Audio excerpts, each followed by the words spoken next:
Good evening, everyone. Today, so I'll be talking about the interface of futures on Binance today. The interface is somewhat like that of KuCoin too, so you don't need to worry much if you don't have a Binance or a verified Binance account. Okay, so it's almost same thing. Now, first thing you probably need to do is transfer money from your let me go back. Sorry. Uh, Transfer money from your spot wallet to your futures wallet. So you click on this little yellow double directional icon. Okay, so once you've done that, it takes you here. So you now transfer from it's already done from your spot to your futures. So you just input the amount you want to transfer. Let's say I'm using $2 now. I've sent the $2. Okay, now as you can see, it's now there in my futures wallet. So now, depending on the signal you are giving, there are many things in futures that you probably need to know. Okay, so here is where you go in searching a particular coin you are giving the call on. So once you click on this, that arrow up there that I just circled, you just search the coin, say Alice. Now we've searched for Alice, and then here you have it. You have Alice here. Now there are two things. That margin mode is what we call margin mode. Now margin mode is like there are two types. Okay, we have the cross and then we have the isolated. Now the cross, what the cross does is this. If you have an open position, for example. Okay, I'm coming. Let me just open a position quickly. Market 10x. Okay,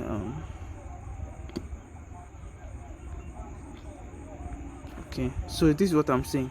Now the way we have an opened position, what this does is this. If your margin mode, this is what we call the margin mode that I want to explain. Now we have the cross and the isolated, like I said earlier on.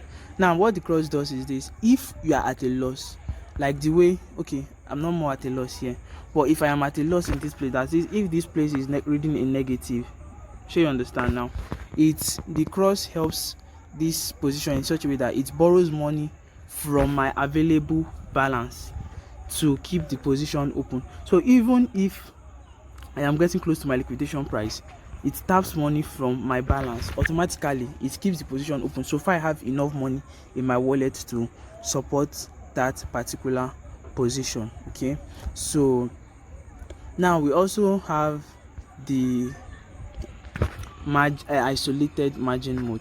Now the isolated margin mode is such that once you open a particular position, it does not touch your futures wallet. It doesn't touch it at all, unlike the cross that borrows money to keep your position opened. The isolated this, it doesn't touch your futures wallet. So if you get liquidated, it's that particular money you used in opening the position that will be liquidated, not your entire wallet like the cross. The basic advantage of the cross is that if there's probably a sharp candle, like the way what happened yesterday, yeah, when BTC just jumped from 40 to 38 to thereabout, and a lot of people get liquidated if they are using isolated. So that's where the if they are using cross isolated, sorry. So that's where the cross comes in. The cross will save you from such sharp direction. Okay, so immediately it jumps and comes back. Of course, your money is in the wallet, so it just borrows from your futures wallet and keep the position open. Then if the market goes back, fine. If it doesn't, then you probably be at risk, and that is where the point of risk management comes in, alongside setting stop loss. So now, and one thing to take notice, when I'm talking about it borrows money from your wallet, it's your futures wallet, not your spot wallet or your any other wallet. It's just your futures wallet. So whatever amount you put in your futures wallet is what it's what is at risk when you are using your cross. Okay, not your entire Binance wallet, just your futures alone. So like I explained, cross borrows money from your futures wallet to keep your position open if you're at the negative side, and then the isolated just keeps the position open with the amount you used in opening it. So if you get liquidated, it is the amount you use in opening it that will get liquidated, not your entire portfolio. Okay, and it's always then you have, like I explained yesterday, now you have the limit, the market, you have the stop limit, stop market. So the limit is the same thing I explained yesterday.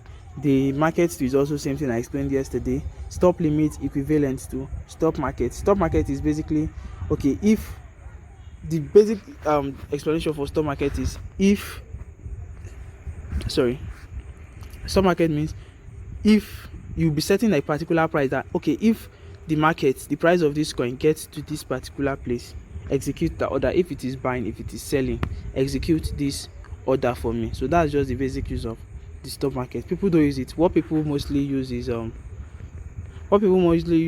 your limit and then your stop limit. Finish. That's what people use. Then you have your trailing stop loss. Now let me explain the trailing stop loss for you guys. Sorry. Now this is the trailing stop loss. Now trailing stop loss is okay, let's say for example you are let's assume the way I'm at profit here now, and I feel that okay, if this particular coin gets to 5.5, if Alice gets to 5.5, it will start, it's going to pump, and if care is not taken, it might also dump. So what happens is this: you would say okay, you now set your trailing stop loss. So your trailing stop loss, your trailing stop loss simply does this. Now it's 2%. Now your trailing stop loss does this. If it gets to this, you now say okay, if this Alice gets to 5.5 for example, enable trail stop loss. Now what trail stop loss does is this: if it gets to that 5.5, it will not close that position. Probably you don't want to close the position because you feel the coin is still going to pump, so it won't close that position immediately. Are you getting me? So it will keep that position open until it keeps, if the coin keeps going up, fine by you, you are making your profit. But you now put this call back by 2%, which means if this coin start falling back, like if there is a change in trend, like it's going back to the downtrend now, we start falling back. So you now say if it falls by 2% or if it falls by 3%, that is from that your new long all-time high that you've made your profit to. If you start falling back from there by 2% or 5%, close this position. But if it doesn't get to that 5%, keep that position open. Then you keep making your profit and keep making your profit. So that is it. So the major use is this. So activation price, okay, if Alice gets to 5.5, enable this thing that 5.5, enable it such that my trail stop loss will be activated. But if it doesn't get there, your trailing stop loss will not be activated, so you are still at risk, especially if you don't set stop loss. So that's just the basic use of trail stop.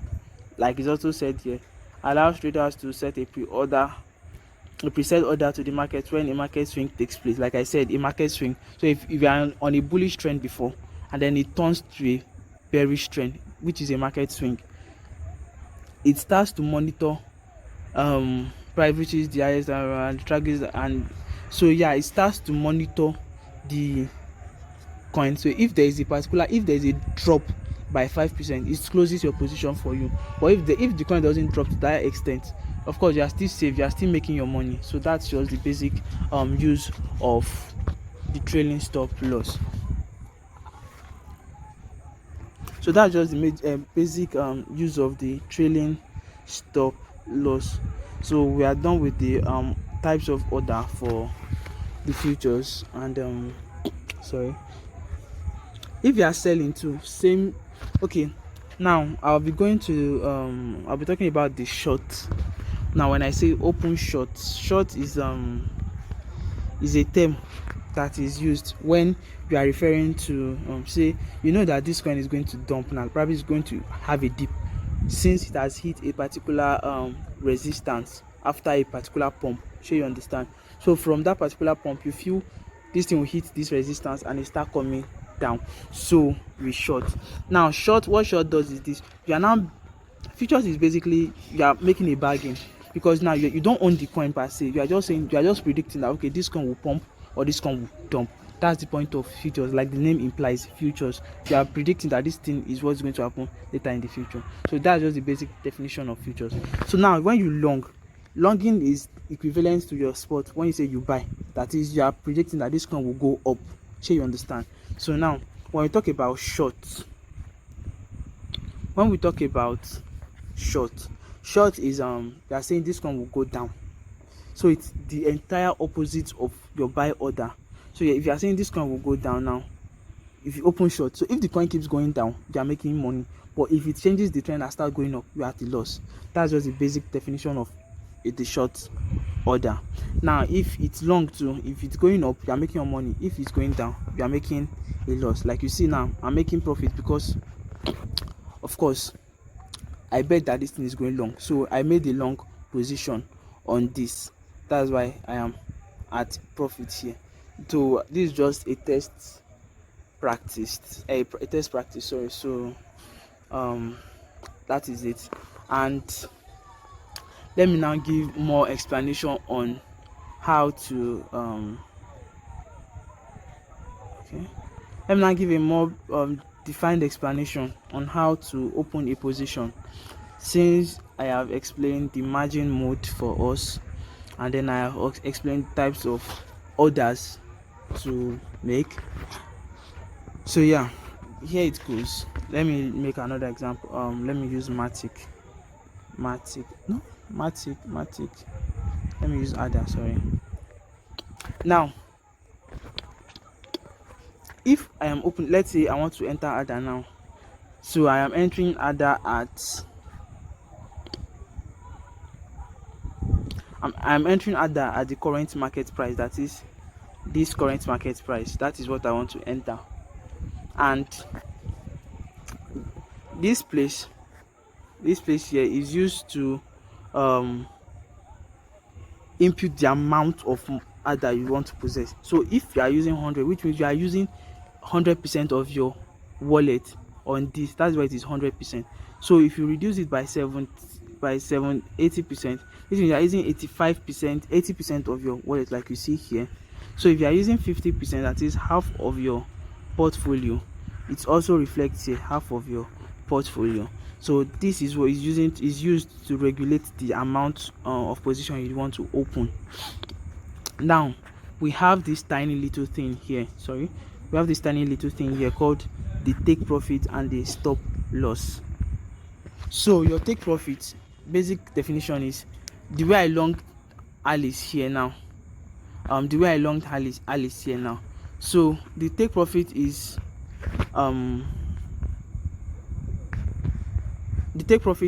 basically, okay, if this coin gets to 5.5 or 5.7, you are okay with the amount of profit you've made, which means once it gets 5.7, close my portfolio, close this position for me. And then you have your stop loss too. Stop loss means if it falls, probably you place that, okay, this thing is going to go long at 5.4, you now place your long position from 5.4. But you now feel that, okay, if this particular coin changes its mind and turns against your prediction, so you now be like, if it gets to 5.35, close this position for me. Which means if this coin dumps to 5.35, you are going to close your position, but you've made a particular loss of like 0.05 loss of that particular position. Sure, you understand? Depending on the leverage, the percentage will be different. So this is your stop loss. Your stop loss cuts you off from that market so that you will not make a very huge loss and you will not be liquidated. So that's why I always recommend that people use stop loss, because you can never predict the market. Elon Musk can just wake up today and be like, I am selling all my BTC. Before you know, BTC that probably that is at 100,000 USD will just dump to 30,000, 40,000, and people that are in a long position will make a fucking serious loss, except you have your stop loss there. So that's just the advantage of using your stop loss and your take profit. Your take profit, if it gets to this level, close this position for me. But me, when I'm trading, I don't use this take profit and stop loss from here. I don't use it from here. Reason I don't use it is because it doesn't give me a little bit of edge over my position. So what I do is, once my position is opened like this, I simply come to this place. I adjust this take profit and stop loss. So I click on it. So from here, if it's take profit, I set the amount of take profit, and if it's the stop loss, I input it there. Are you getting me? So I do that from here, depending on how I feel the market is going to go. There is no major difference, but me, I just prefer this. I prefer it this way. Sincerely, I prefer it this way. There's nothing special about it. And then you have your close position. What close position does is this. Close position is like when you are trying to, like the way we say take profit 1, take profit 2, take profit 3. Okay, so take profit 1. So what it basically does is this. When I say take profit 1, you come here, you click it, you put your limit. So once you've set your limit, you now be like, okay, if this coin gets to 5.6, close 50% of that coin. You see, I've set my first take profit to be 5.6 on that limit. If you want to remember that I said limit, you input the particular current price and the particular price you want it to hit. So once it hits that place, your order is executed. So now my limit is there, and I said, okay, once it gets to 5.6, execute this order for me. So which means at 5.6, 50% of my Alice positions will be closed. Then I could now say maybe afterwards again, once Alice gets to 5.8, close. You know that I've closed like 50% of my position, so I will now be left with 50% again. So now I'm like, okay, once it gets to that place again, close this particular position. Once it gets to this place again, close this particular position. So that's how you set your take profits. And yeah, that's just how you set your take. Once for each take profit, let me just set it now, 5.8. You confirm. So you see now my take profit 5.8, it is there. So once this price hits 5.8, 50% of my position will be closed automatically, immediately to be closed. So you can set your other take profit too. Once it gets to, you come back to limit again. Once it gets to 5.9, close 50% again. As you can see, 5.9, close this 50% again. So that is how you set your take profit on futures. And yeah, how to open. You open your take profit, you open your position. I've explained that. The size of the position you want to take, I've explained that also. Your take profit and your stop loss, if you want to set it from here, fine. If you want to set it from this place too, it's also fine. Then how to take your profit from here when you want to close your position, I've also explained that. The difference between that close position and this take profit is this one, you just said that, okay, if this thing gets to this, close my entire portfolio. But the other close position, you've set it in such a way that you are not at loss. Okay, so once it gets to that place, you close it. Once it gets to that place, you close it. Now, one thing I skipped intentionally is leverage. It is leverage. Leverage is what sends a lot of people back to the village, and it is what makes a lot of people very, very rich. Like this position I opened jokingly, I'm already in profit for it. So one of those things you probably need is one of those things you probably have to watch out for is your leverage. Now, of course, when we give you signal, probably say use 2x leverage, 3x leverage. Reason why we say use 2x, 3x leverage is because probably we expect you that you are using a very huge amount of capital, say $50, $100. So you understand now, you are using 3x leverage. That should be more than enough for you. But some people with greed and a lot of things attached to it, they want to increase their leverage. Now, increasing your leverage is fun. But one thing you need to know is the more you increase your leverage, the closer your liquidation price is and the riskier it becomes. So automatically, if you are using a leverage of like anything above 15, if you are anything above 10x, is armed robbery to me, because you're acting like a thief. Though people that, if you are very familiar with futures and you are very good at what you do, you could use 100x. But that's the thing, it's risky, but at least you know what you are doing, and you know that if you lose this money, it's not going to affect you. So you know your risk and you've weighed it, sure you understand. But for someone that is just starting and you are using a very high leverage, it is very, very risky. You would not even know when you get liquidated. It will just be like film. So max, you just use like 10x leverage, I would always advise. And whenever you try to open a position, you ensure that your leverage is at 10x, because sometimes Binance are very stupid. They would do not know that your leverage is at 50x, even though if you don't say that, they don't even know how that works. But you just see your leverage as 50x and you open a position, before you know 50x, and you can't close the, probably immediately you enter and the market will now start misbehaving. You'll be finding it difficult, or you get emotional about closing the position, whereas you could just close it and just face your loss. So you have to be careful when doing such a thing. Okay, so yeah, those are the basic things you probably need to know. And if